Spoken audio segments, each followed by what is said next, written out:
composing new stuff right now? Actually, we've been off for about 10 days, so I'm making sure that I remember the music for tonight. Kind of rehearsal. Kind of reviewing, yeah.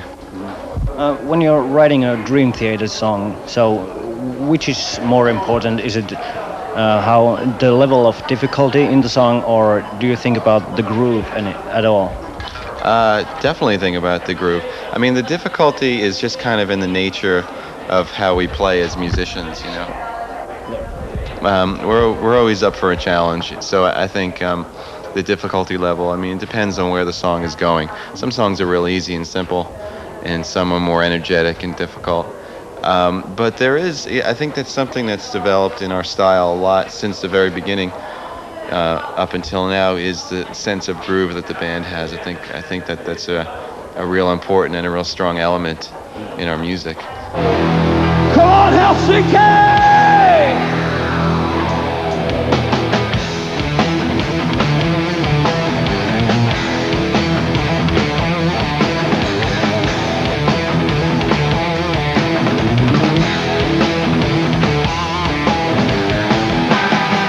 Basically, it's a concept album that deals with the topic of reincarnation and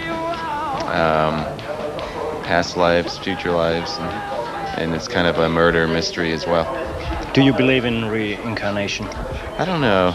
I mean, not necessarily. I think it's really interesting, and sometimes there are things that happen that make me think, wow, maybe, you know, this person was reincarnated, or maybe I was, but I don't, you know, it's not the basis of my beliefs or anything, but it is very interesting. Today I am searching for it, a feeling that won't go away. Today I am searching for one that I only know, trying to break free. But don't you see that there's a danger of you being too close to the stuff you've written and all the songs, or some of the songs being similar? Yeah, there is a little bit of that. You know, sometimes it's difficult to separate yourself from it. We happen to have a really great engineer, Doug Oberkircher, who engineered Images and Words and Change the Seasons for us. So he was a good sounding board, you know, for us. And also, we didn't mix the album either. It was mixed largely by Kevin Shirley, and he added in his own element, his perspective. You know, so basically we were just there to write and record it the way that we wanted to, but there were other people to bounce things off of.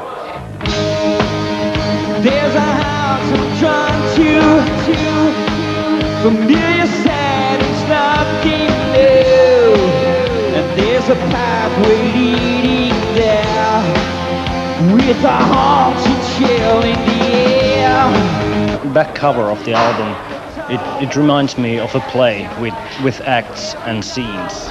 Why's that? Yeah, well, you know, being that the album was, like I said, it's a concept album, is written in the style of a movie, so we decided to just kind of push it in that direction. Obviously, the band's called Dream Theater, and it's kind of cool to make it a little more dramatic than usual. When you and Mike were writing the lyrics, was it hard to combine the words of two men into one story? Well, actually, what we did is myself and Mike and James got together and we solidified the story. So all three of us knew exactly what the story was.